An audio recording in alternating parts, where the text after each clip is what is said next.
16 au 19 septembre 2021 que les membres de l'Église d'action chrétienne et spirituelle par son prophète Mbumba Philippe se sont fixés rendez-vous au village Nkindu dans le secteur de Kinkenge, territoire de Luozi. Au village natal du prophète Mbumba Philippe, il était question pour les fidèles venus de différentes paroisses du Congo central et de Kinshasa de célébrer les 100 ans du ministère de celui qui, par son œuvre spirituelle, s'appelait aussi Nsamumingi. Une première dans l'histoire de la province du Congo central où la mémoire d'un prophète de la trempe de Simon Kimbangu être honorée. Une tâche difficile mais pas impossible avec l'unité des enfants de Dieu, avec à leur tête les représentants légaux et chefs spirituels, les révérends Dikwa Emmanuel.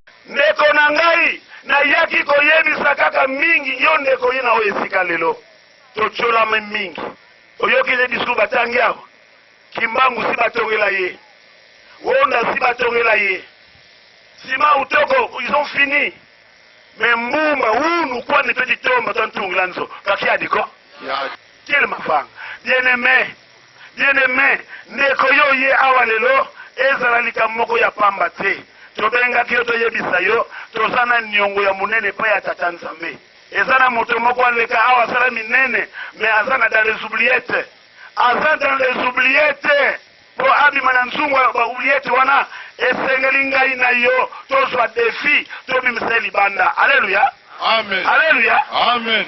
Banda kolongola mabe o ezana biso buya impanga munu tosoba mavanga ya ntima beto samulu bete wakana tata Nzambi. On ne pleurait qu'en vain. Katula maketo, katula kimpala, katula mpe kitantu. Tomeka nunga na kubuisa bima ina, ngeke mona ina ngeke kuna mutinu Nzambi ke milisa yao. Papa yozo zela nini? Mama ningi na kufingilaka na kusoba mavanga yange. Babisani betoke awa mingi ya Nzambi c'est bien. Bisani ya Nzambi tumefuluka awa mingi c'est bien. Mais somba talatala no? Somba talatala teli boso omitala makabusa. Bunyela sali voiture kitoko bakena rodage zongi. Engineer rubio ezana pan. Eterule kitoko ezana pan. Pan nini? Ezana retroviseur te. Ozo mona simate. Tanzo tambula basali ya Nzambe. Soko benga mi musali ya Nzambe zana retroviseur tale place okwela kilobi. Alléluia. Amen. Lelo na yeko yebisa lingomba na biso ya bangunza. Abeto mongo masumu. Yebisanga moza lingaka toka mafoko na nini? Na tolo te. So mona mutasa meli tolo utina nore kiti. Ngunza telama, ngunza. Telama. Ya uina tome kumaka kaka kunula ina kala kusala muntu wankaka. Quelle fierté bangunza. Sorito longi kosala eloko yoko sebelisa Nzambe. Pange munu mazono bambuta beto bavondaka vingila bamindele. Mais Mose vingilaka mindele ve na kumuna diamu ya mote ametuma mfumo sito yafonaka na beto totunga mafokula tatu banda nanu kolongola mabanga oyetona motema na ndenge oye awa otiko kana mutu moko na ndako ndenge ovandi wana ezana mutu moko abota kate oyo kanga mabota longwana molili wakaka zaka masumu l'état le revenu nom de Jésus-Christ. Tosanga na pona mutute tolongo la jalousie kitantu na suka ya malamu otokosala Nzamba kopamula mafweni Mungu mbase mwane mpeve ya Longo.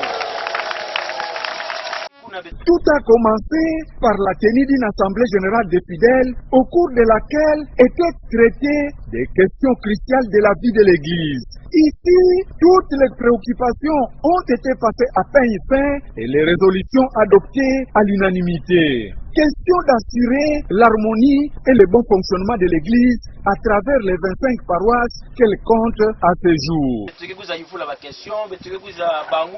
Par rapport à mambo na beto wizana kana mutili beto mesadila yao beto mekakatu bakuna beto tubila vie de chaque paroisse kuna ba responsable ya ba paroisse na kulandila ntangu kekuza baka ndinga mosi na mosi kana president ke baka ndinga bapo na kayani ke baka ndinga kana yani mosi mtwali papa pasteur to diacre alikekuza tuba samu na beto kwenda na ntwala mekuna beto kelomba na papa pasteur to diacre to responsable ya paroisse na kuresume mambo na samu na beto s'éterniser vevana samu beto kuza leki na mambo na kaka yani ndio beto sala mambo na kiswalu mais yavonda ya propre betu makatuka kuna betu kuza poser question mosi.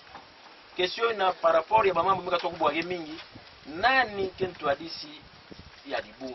C'est-à-dire en français, qui est le responsable à la paroisse? Nani ke mfumu na kati ya paroisse? Betu kuza discuter ensemble na betu baka ba réponse ya moto. Qui sont diacres ou serviteurs de la paroisse? Nani na betu na Libumbi betu bobodi la diacre? Mais maintenant, tant qu'on a responsable que vous avez kima, il y a qui m'a dit que moi je pas qu'à noter qu'elle est. Mais or la direction doit doter déjà le matériel de travail comme cela. Chaque responsable qui a qu'à noter les points essentiels. Comme si tu y a me kwenda kaka, me kwenda diatisa ba mambo ina ba me zenga. Bon, ça c'est dans le cas de l'autre. En honneur au prophète Mbumba Philippe, un carnaval était organisé sur une distance d'environ 4 km, lequel carnaval est parti du village Nkindu au chef-lieu du secteur de Kinkenge. Occasion pour la communauté ecclésiastique, sous la conduite de son représentant légal et chef spirituel Emmanuel Dikwa, de voir le lieu de prière et d'arrestation du prophète Mbumba Philippe par le pouvoir colonial, mais aussi de visiter la prison de Kinkenge où était incarcéré le prophète. C'est au point de chute de ce carnaval qu'il a été inauguré le monument érigé en mémoire d'un Samumingi.